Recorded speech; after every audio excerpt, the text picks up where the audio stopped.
सिर्फ पोल India news पर चुनावी महादंगल 2024। ये मुस्लिम समाज के साथ में एक धोखा है। इस तरीके की बात की गई थी कि पूरे विदर्भ से 4 कैंडिडेट दिए जाएंगे। मुझे अफसोस है कि पूरे विदर्भ से कांग्रेस पार्टी ने सिर्फ एक ही कैंडिडेट डिक्लेयर किया, वो भी कल एरिया में आता है। तो क्या अभी भी उत्तर नागपुर को हम डेवलप नहीं बना सकते हैं? जिन लोगों को आज तक इन्होंने चुन के लाए हैं उत्तर नागपुर की जनता ने, उनको मैं बताना चाहती हूँ कि अभी उनको रिटायरमेंट दे दीजिए। कहना चाहती हूँ कि उत्तर नागपुर को जब से मैं पैदा हुई हूँ, मैं उत्तर नागपुर में पैदा हुई हूँ, वहीं से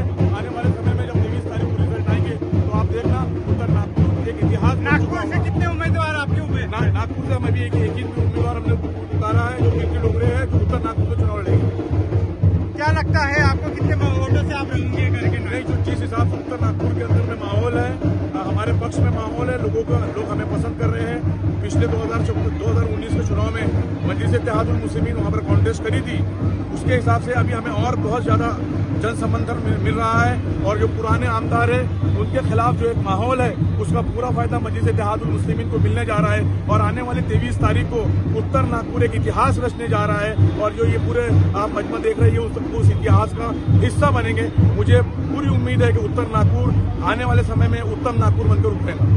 क्या लगता है उत्तर नागपुर में अभी भी का डेवलपमेंट के बारे में आपको क्या विषय? नहीं, जिस तरीके से डेवलपमेंट है वहाँ पर जो जातिगत राजनीति की जा रही है, मुस्लिम समाज के वोटों से जीत के आने के बाद मुस्लिम समाज को जिस एक तरह से हाशिए पर रखा जा रहा है, अलग अलग योजनाओं के नाम पर मुस्लिम समाज को जो लॉलीपॉप दिया जा रहा है, ये जनता के सामने है।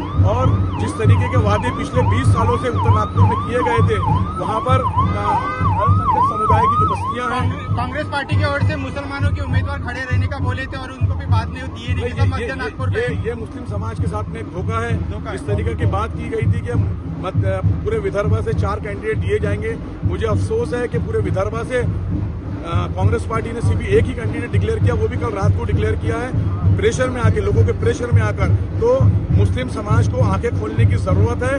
मजलिस इत्तेहादुल मुस्लिमीन लोगों को एक ऑप्शन बनकर सामने आई है। अगर आपको लगता है कि कांग्रेस पार्टी ने मुसलमानों के साथ में नाइंसाफी की है और उनके साथ में धोखा किया है, तो मैं उन्हें दावत दे रहा हूँ कि आप मजलिस इत्तेहादुल मुस्लिमीन में आइए और यहाँ पे इसको मजबूत कीजिए। एमआईएम पार्टी सर्वधर्म से लेके चलेंगी ऐसा उत्तर नागपुर से, और काफी संख्या में उनको वोटिंग का फायदा मिले। देखिए, लोग जिस तरीके से एक पक्ष देख के बात करते हैं, नहीं, जो आरोप लगाए जाते हैं मजलिस इत्तेहादुल मुस्लिमीन के ऊपर में कि जातिवादी पार्टी है, मैं आपके माध्यम से बता दूं, मैं विदर्भ का अध्यक्ष हूं। विदर्भ के अंदर में 2 सीट लड़ाने का फैसला किया गया, और मुझे खुशी है कि वो दोनों कैंडिडेट जो है वो हमारे एससी समाज से है। ये उन लोगों के मुंह पे तमाचा है जो ये कहते हैं कि मजलिस इत्तेहादुल मुस्लिमीन एक जातिवादी पार्टी है। और पूरे महाराष्ट्र से जो कल रात का आंकड़ा था, उसमें 13 कैंडिडेट खड़े किए गए थे। उन 13 कैंडिडेट के अंदर में 4 कैंडिडेट जो एससी समाज के थे, हमने 30% रिप्रेजेंटेशन जो है वो हमारे दूसरे भाइयों को दिया है, और 70% ही पे हम लड़ रहे हैं। तो ये एक दूसरी जो सियासी पार्टियां, चाहे वो कांग्रेस हो, एनसीपी हो, बीजेपी हो, उनके नजर के अंदर में उन्होंने जितना रिप्रेजेंटेशन नहीं दिया है मुस्लिम समाज को, हमने उससे बढ़कर जो है एससी समाज और हमारे दूसरे समाज के लोगों को हमने उसमें रिप्रेजेंटेशन देने का काम किया है। इसके लिए मैं हमारे राष्ट्रीय अध्यक्ष बैरिस्टर असदुद्दीन ओवैसी का आप शुक्रिया अदा करता हूं। और ये जो उन्होंने कदम उठाया है, ये राष्ट्रीय एकता की तरफ और एक सद्भावना का जो एक मैसेज उन्होंने दिया है, उसके लिए मैं उनका शुक्रिया अदा करता हूँ। देखते हैं इम्तियाज जलील साहब का काम एक बेहतरीन देखा जाता है औरंगाबाद से, और उन्हें पसंद भी किया जाता है, घरों से भी पसंद किया जाता है।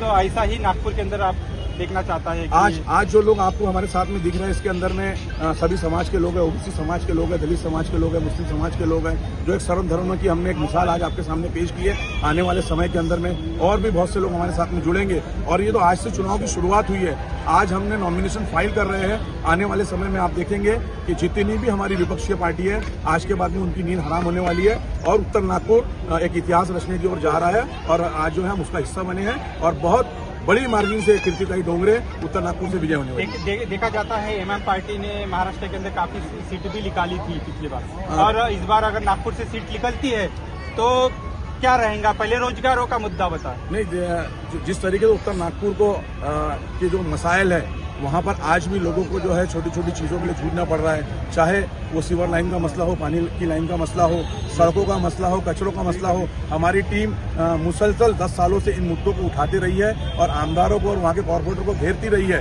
तो मुझे उम्मीद है जिन मुद्दों को लेकर हमने उनके खिलाफ प्रदर्शन किया था, हमारे जीत के आने के बाद में हम सर्वोपरि प्रथम रूप से उन्हीं लोगों के ऊपर जो लोगों की बेसिक नीड है उसके ऊपर हम काम करेंगे और कोशिश करेंगे कि उत्तर नागपुर को किस तरीके से उत्तर नागपुर बनाया जाए।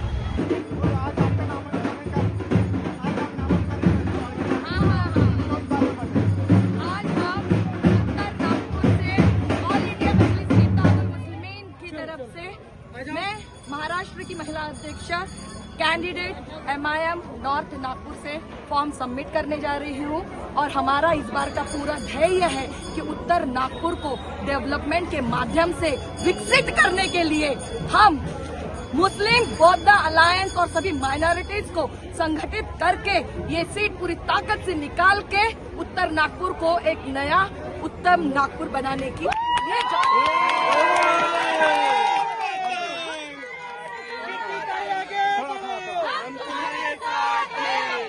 नागपुर के सभी वोटर्स से ये कहना चाहती हूँ कि उत्तर नागपुर को जब से मैं पैदा हुई हूँ, मैं उत्तर नागपुर में पैदा हुई हूँ, वहीं पे बड़ी हुई हूँ, तब से उत्तर नागपुर को मैं सुनते हुए आई हूँ कि ये बैकवर्ड क्लास में आता है, बैकवर्ड एरिया में आता है। तो क्या अभी भी उत्तर नागपुर को हम डेवलप नहीं बना सकते हैं? जिन लोगों को आज तक इन्होंने चुन के लाया है उत्तर नागपुर की जनता ने, उनको मैं बताना चाहती हूँ कि अभी उनको रिटायरमेंट दे दीजिए। उनका रिटायरमेंट का समय हो चुका है। नई ऊर्जा के साथ में हमारे साथ जुड़िए, पतंग के चुनाव चिन्हों को सिलेक्ट करके भारी मतों से वहाँ से विजय कीजिए।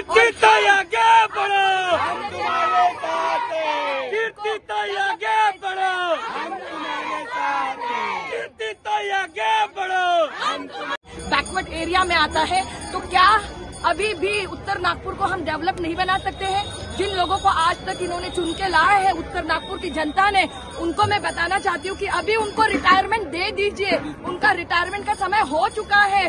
नई ऊर्जा के साथ में हमारे साथ जुड़िए, पतंग के चुनाव चिन्हों को सिलेक्ट करके भारी मतों से वहाँ से विजय कीजिए।